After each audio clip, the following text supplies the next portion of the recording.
Bonjour Eric Elmosnino. Bonjour. Merci d'être notre invité sur TV5 Monde. On est ravis de vous retrouver. Évidemment, il y a eu le César du cinéma avec Gainsbourg, Vie héroïque de Yann Spar. Et voici maintenant, ouf. Pourquoi vous avez dit ouf à Yann Corrignan quand il a voulu faire ce film? Il était temps de faire autre chose. Il était temps de passer à autre chose.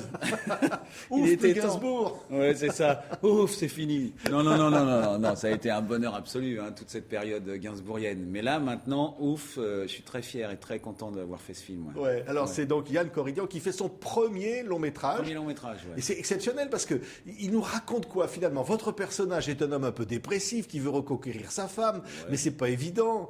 Ouais, il a du mal, ouais. Je sais pas s'il est si dépressif que ça. Il est un peu centré sur lui-même, le garçon. Il est un peu pénible, il peut être un peu agaçant et à la fois il est assez touchant. Et puis effectivement, il a eu une espèce de pétage de plomb, on va dire comme ça, avant le début du film d'ailleurs. Et là, maintenant, il essaye de se réacclimater un peu dans le monde moderne. C'est quand même un garçon qui a des problèmes pour prendre le bus, pour voir d'autres gens. Donc voilà, il essaye un tout petit peu, il est un peu décalé. Et il essaye de reconquérir sa femme qui, au début, est pas trop pour. Alors, c'est un très, très joli film, on vous le dit tout de suite. Yann Corrignan, donc ouf, bande annonce. Je suis pas là. S'il te plaît. Je suis pas là. Anna. Oublie.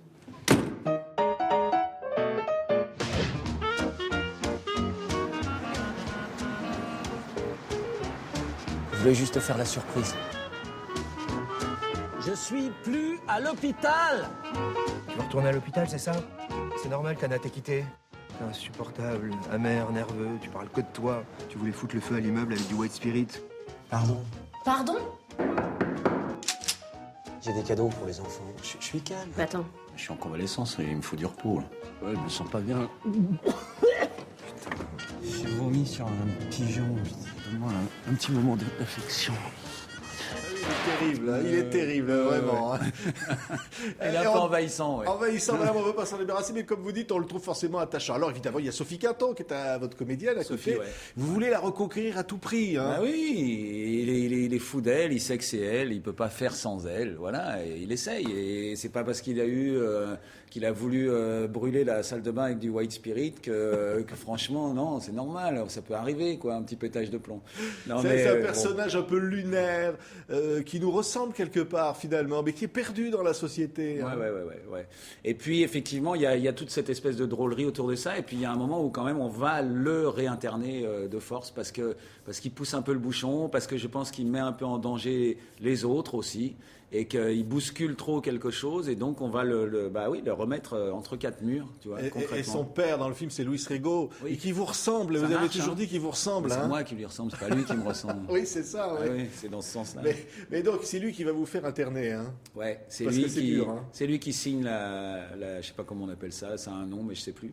Et c'est un moment assez émouvant ça quand même, parce que lui il a aucune envie de retourner dans cet endroit, quoi. Ouais. Mais bon voilà, il va repasser par là et puis il va ressortir et puis regardez encore quelques instants. Ah. Je peux rentrer? Vous avez pas peur que je vous pète la gueule? T'es vraiment con. Qu'est-ce que tu veux me prouver? Je veux faire ma vie avec Anna. Tu crois qu'Anna et moi, on a une chance? Je veux pas qu'on regarde la télé. Viens-t'en à la salle. Je dois me débrouiller tout seul. Avec elle, François. Avec elle. Et soyez chevaleresque. J'étais pas sûr que tu viendrais. J'étais pas sûre que je viendrais non plus. Donne-lui une chance. Sinon, moi, je la lui donne. Fais-moi un enfant. T'es dérangée, comme fille. Je suis bien bonne de te suivre. C'est là. Précisément ici. Ici que quoi? Là où tu veux m'embrasser. Voilà, c'est une belle comédie. C'est aussi un beau film romantique quelque part. Ouais, c'est vrai. C'est une histoire d'amour. C'est une histoire d'amour. C'est une comédie dépressive. C'est une tragédie. Je sais pas comment on peut dire. Non, mais c'est quelque chose que moi j'ai pas l'habitude de voir. J'ai pas l'habitude de lire parce que je lis comme ça. Et il y a une tonalité. Il y a quelque chose que j'ai jamais lu avant. Il y a un truc qui est très proche de la vie, quoi. Comme c'est ni trop comme ça comique, ni trop noir. On est toujours un peu entre deux. Ça passe de l'un à l'autre comme ça très vite. Ça peut être touchant, ça peut être drôle. Je sais pas. Moi, il y a quelque chose qui me plaît beaucoup là-dedans. Beaucoup, une belle écriture. Ouais. On croise Anémone aussi qui passe dans ce film, exact, ouais. qui est la patronne de la. J'ai de 3 l'asile. psys dans le film. Ouais. 3 psys quand même. Il y a ma mère, il y a Anémone et il y a Brigitte Si. Il en faut 3 au moins. Il lui en faut au moins 3.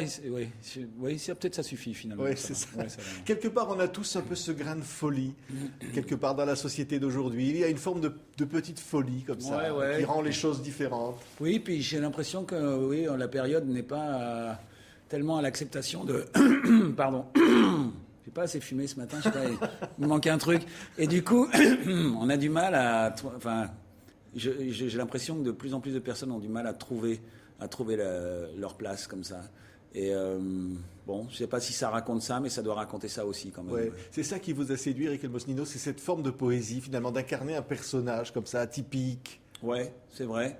C'est vrai que je trouvais déjà l'écriture formidable, en fait, au départ. Franchement, la musique de Yann Corrigan, je trouve qu'elle lui est propre et elle est vraiment intéressante et ça devient une vraie langue pour un acteur. Moi, c'est ce que je cherche, quoi. C'est ce qui m'intéresse aussi, quoi. Ouais. Il y a toujours derrière cela, finalement, le parfum de notre temps, le parfum de notre époque. Ouais, on dit c'est comme ça aujourd'hui, c'est-à-dire que malgré tout, malgré les difficultés dont vous parliez, il y aura toujours ces personnages un peu lunaires, en dehors de tout, mais qui vivent quand même. Ouais, ils ont toujours existé aussi dans toutes les époques, mais effectivement, leur endroit n'est peut-être pas le même qu'il y a 20 ans, qu'il y a 10 ans, je ne sais pas ce qui va se passer après, mais il y a toujours eu ces gens-là, un peu comme ça, un peu à la marge, et puis surtout des gens qui essayent aussi d'être au fond, de vivre juste comme avec ce qu'ils ressentent eux, et c'est vrai que c'est toujours un peu compliqué quand il y a du monde autour, quoi. Ouais. C'est un peu difficile. Et on voit bien à l'heure où on a l'impression d'une espèce de normalisation, chacun des personnages de ce film est une personnalité en elle-même très forte. Ouais. Il y a toujours cette espèce de résistance des personnes. Ouais, c'est des gens qui sont en résistance. Je trouve ça pas mal. J'avais pas pensé, mais c'est vrai. Il y a quelque chose comme ça. Ouais. Il n'y a pas de moule finalement, quelque part. Ouais, non, mais c'est bien, non. Les moules, c'est quand même... Pas les moules à la crème, mais les moules, c'est franchement un peu... Non, mais c'est vrai, c'est compliqué. Moi, j'aime les gens vraiment comme ils sont. Et des fois, tu as l'impression que tout est tellement formaté, qu'on fait tout pour ça, que c'est un peu pénible, quoi.